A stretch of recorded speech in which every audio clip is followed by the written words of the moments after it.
You are listening to KC Sports Network, proudly presented by Emprise Bank, your partner in possible. What's going on, Chiefs Kingdom? Welcome to this episode of Outside the Trenches, presented by our good friends at Five Farms Irish Cream and Holiday Distillery. We appreciate you for spending part of your day with us. I am joined, as always, by Nick Leckie, former K-State All-American and Super Bowl champion offensive lineman with the New Orleans Saints, and Tucker Franklin, our content manager at KC Sports Network. I'm BJ Kissel, CEO and founder of KCSN and former Chiefs reporter. Again, we appreciate you for spending part of your day with us. We're going to go through some headlines real quick, catch you up on all the news, and then get into our Blind Nil segment that has come to define Outside the Trenches and this show, much to Nick's enjoyment. Again, appreciate that. Hit that like and subscribe button if watching on YouTube, and give us that review if you like what you heard. And if you don't, then please don't write a review. We want to reach more people, and we appreciate all your support. So, catching up on some news of the day as we were recording, practice squad wide receiver Bryan Edwards was released, and the Chiefs filled that spot on the practice squad with former Kansas Jayhawk defensive tackle Dan Wise, who has one tackle so far this season, but a guy that a lot of people liked coming out of the draft that year. Obviously, we're local. We knew a little bit about him, but there's a deal there. Transactions, big news of the day, Mecole Hardman officially coming off IR pretty much at the end of, I believe, his 21-day practice window, since he had a setback last week, and there were questions about, he had to be activated this week or he wasn't going to be able to play this season. So great to see him off IR, and swing tackle Geron Christian was waived to make room for Mecole Hardman on the active roster. Harrison Butker did not practice on Wednesday with a back injury. Hopefully that is not too serious. And we've got the Pro Football Hall of Fame class has been announced, and 3 guys who played at different levels for the Chiefs throughout their career, and Albert Lewis, Jared Allen, and former Chiefs legend Darrelle Revis. Also 3 of the 15 finalists for the Pro Football Hall of Fame. So pretty impressive that 3 of the 15 guys did spend, at least 2 of them spent considerable time with the Chiefs. Nick, do you have any thoughts on the Pro Football Hall of Fame class for the Chiefs? I think it's really cool. I think Jared Allen's one of those guys where he really had to earn everything he's got. I mean, the guy was drafted as a long snapper. Like, that was his thing. He was out of, I think Idaho or Idaho State, and just worked his way up from literally the bottom to starting. And, he started over Donnie Edwards, a Chiefs Hall of Famer, right? Yeah. So he came in and did his thing, man. He worked his butt off, and he played well, man. He had a great career. He got partnered up in Minnesota and just kind of found his niche, So he was a hell of a player. It was a rare trade that worked out for both teams, because if anyone doesn't remember, the trade that sent Jared Allen netted the Chiefs Brandon Albert and Jamal Charles among 2 people. So that seemed to work out, and he obviously went on to have a fantastic career with the Vikings, becoming the highest paid defensive player in NFL history at the time when the Vikings paid him. So anybody who hasn't checked out the Bussin' with the Boys interview that Jared Allen did with the Barstool guys, it's a very interesting interview with him, kind of being pretty open about his time in Kansas City and how the trade went down and kind of the backstory of all of that. And he said at the time it wasn't great, but they've since made up and they get along now. But it's very, very telling, very open. Tucker, any of those transactions, any of the news of the day really stand out to you? Well, I want to start with the first transaction, Mecole Hardman. That was under the buzzer because he had to be activated by 3 p.m. Eastern or 3 p.m. Arrowhead time on Wednesday. And they got that in at 2:30, I think. So they took every single second that they could take to make sure, all right, are you ready to go? I'm sure they ran through their test, did their due diligence, but the setback really did make this a bigger question than it probably should have been heading into today's deadline. So that's really interesting, with still guys like Clyde Edwards-Helaire on the injured report or injury reserve, Jody Fortson on the injury reserve too. So glad to see him back. And I can remember Jared Allen was one of those first guys I was trying to figure out when he was traded. So 2008 was when he was traded. Again, I was 10 years old. So Jared Allen was one of those players that one of the first Chiefs players I can remember watching, be like, hey, this guy's pretty good at football, from when I remember it. So Jared Allen, seeing that guy go into the Hall of Fame, pretty cool. Hold on. Time out. 2008, you were 10 years old? Yep. Time out. That's not anything. BJ, you were 10 years old. Who was that guy? Who was that guy for you? Who was the? Ooh. You know, who's 10-year or I who's mean, that was when that was the Joe youngest Montana. football? That was Joe Montana traded to the Chiefs like 93, 94. Like that was that era. The Marcus Allen. Like I was sitting up in section 338, row 10, seats 11 and 12 with my dad, watching the games. Like, see, that's crazy though, because like Nick, we were out of college. Like you were about to win a Super Bowl, and this guy was running around at 10 years old. Like, Well, I was actually 9 because on April 23rd, 2008, I was. all right, you're done. That's enough. That's enough. And to go back, did you call it injury reserve? I called it injury reserve. I know that's Okay. not the right thing. Yeah, it was one of those things like heat of the I moment. didn't want to let that one slide just in case I heard that correctly. I stumbled. Maybe they should call it injury reserve. We'll put a feeler out to the NFL. Not that they don't have anything going on. Hey, when you have my 95 was NFL 95 NFL 95 was a really fun game for like Genesis or Blitz, but before Joe NFL Montana Blitz. football. Joe Montana football was pretty good. Garrison Hurst running the sweep. It was like a glitch in the game. You couldn't tackle him. He was too fast, and he could get to the edge every time. It was the most annoying thing in the world. Was it My neighbor used to dominate me in that game because he just run a freaking sweep with Garrison. Did you have a roll? You can't do that. No, because then I just do punt block. That's right. That's how you get it. That's how you get it. The punt block was to stop any run play in his old video games.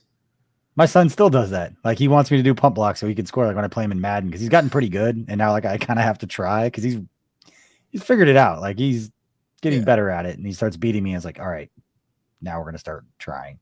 And they still beat me, and it's like, oh shit, it's already started.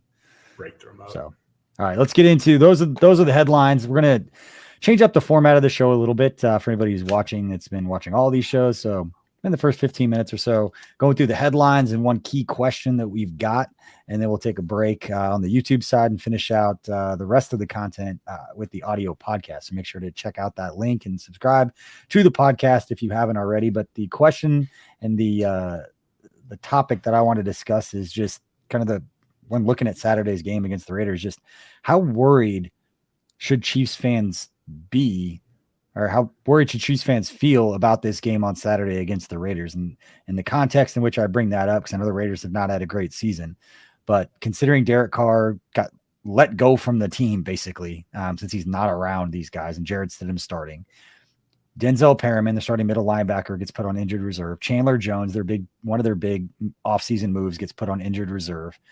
Don't think they have anything to play for. And then they go up against one of the better teams in the NFC and the San Francisco 49ers and go toe-to-toe with them.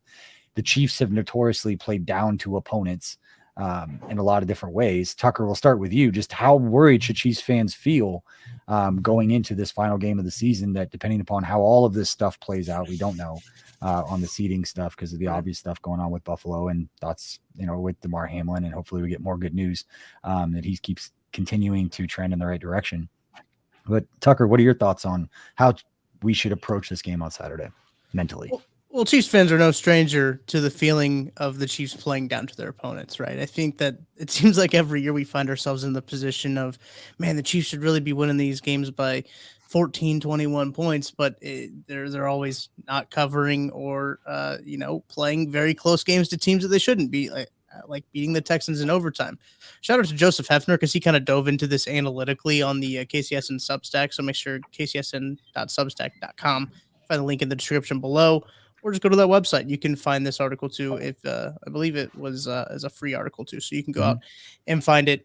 He dove into win probability, which every game has win probability throughout every play, which is it's crazy that they are able to do that. And so in games where the Chiefs have a win probability of between 81 and 100%, 95% of those games that the Chiefs have played in, they're wins. So the Chiefs are winning games they're supposed to be winning, but they're 15th in cover percentage in those gimme games, quote unquote, at 49%. So they're winning the games that they need to, but they're not covering and they're not beating these teams like they, quote unquote, should be beating these teams. Another interesting stat here, this is also from Joseph, the only game where the Chiefs in that 81 to 100% win percentage category, Kansas City has lost out of 19 total games. The only one they've lost was 2020 week 5 versus the Raiders. And that was a different Raiders team. Derek Carr was the quarterback. They've got a lot of different things to play for now and with this Raiders iteration, because the difference between this Raiders team and the Broncos team is they know the staff's going to be here. The Raiders can't afford to fire this staff. This staff is going to be here. they just want to see what, Jarrett Stidham could do. It's interesting with Jarrett Stidham because he's been with Josh McDaniels when he was in New England. So this is a system that he's been familiar with, that he can run, that he's probably known for his whole career. So I think that it's a very interesting game when you're looking at it, because this is not like a Broncos situation where we were trying to figure out how those guys would rally and play, and they did rally and play. They've seemed to really rally behind Russell Wilson too, even after the game. They've come out. They've definitely shown some fight, some spirit, especially against the 49ers, which the team looks like an absolute wagon right now. It could be a rematch of Super Bowl LIV if we aren't too careful. But I do think that this is interesting, especially with the Raiders and what they're playing for right now.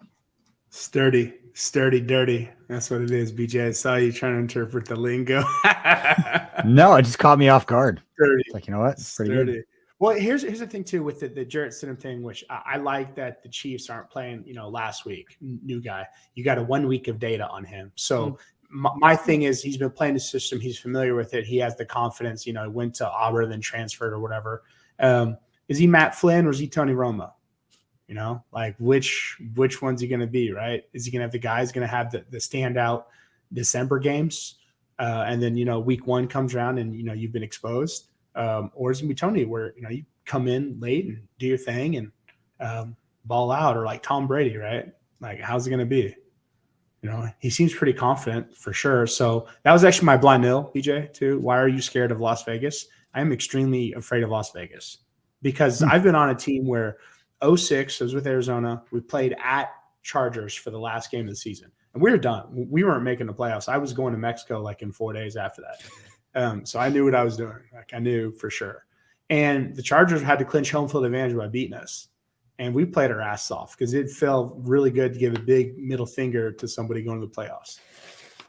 Really good, especially a divisional opponent. Right. Yeah, I said the same about the Broncos, that didn't think they were going to have a whole lot to play for. And they kind of let them stay in the game early, which I think is probably the reason why they stayed as engaged as they were, playing for Jerry Rossberg, and a coach that's likely not going to be back with the team once they hire a new head coach this offseason. And so I'm not going to say that I'm never going to give the Raiders credit for anything and say that I was impressed, but the fact that they came out and played the way they did against the 49ers, I don't think this is a scenario in which Chiefs fans can just sit back and say, for all the reasons you just mentioned, Tucker, with those numbers and the way that we've seen this team, I don't want to say struggle, but not play up to their capabilities so far, to where they've been clicking on all cylinders. The types of games like the Bucs game earlier in the year was like, man, they were on fire. Even the 49ers game where it was like, hey, they've got things moving. We haven't seen that consistently on both sides of the ball. They've done enough to win, but we haven't seen this team play a full, solid, consistent football game for a while, which concerns a lot of people. It is concerning. You want to see that game. I mean, we've been talking about this, so obviously now they're going to go out and just absolutely play with their hair on fire on both sides. It's tendency how these things work, but yeah, I'm always going to have confidence they're going to pull it out because they've won the games, because Jerick McKinnon has gone God mode here lately when he's been needed to step up and play. But I would say Chiefs fans should be worried necessarily about this game, but I don't think that this is one where you could just expect it to be a cakewalk, because the Raiders got nothing to play for, Nick, to your point. And divisional opponent. Right. I think that's huge. You go into Vegas on the road, never know, Vegas flu could come out. But I know that was a big thing in the NHL when they first started going to Vegas. They had an unreal home winning percentage because every first visit that they'd get the visiting team. But I think what a really interesting stat is, BJ, you brought this up about Jerick McKinnon. He has more receiving touchdowns this season than Tyreek Hill. So Jerick McKinnon has been able to replace that production on the touchdown side of things. Obviously, he doesn't have the yards. I think Tyreek Hill's 1 or 2 in terms of receiving yards and stuff like that. But I think that Jerick McKinnon has been absolutely huge in these games. And I think without Jerick McKinnon, I don't think you can confidently say that the Chiefs would win those games. I believe he has 8 touchdowns in the last 5 games or something like that. 7 of them are receiving touchdowns. The only one rushing touchdown was the rushing touchdown to win it and walk off against overtime. So Jerick McKinnon has proven to be that vet that the Chiefs really did need on this team. And, Ronald Jones is mixed in there a little bit, getting a few carries here and there. But Jerick McKinnon, man, he's been this late season MVP for this team.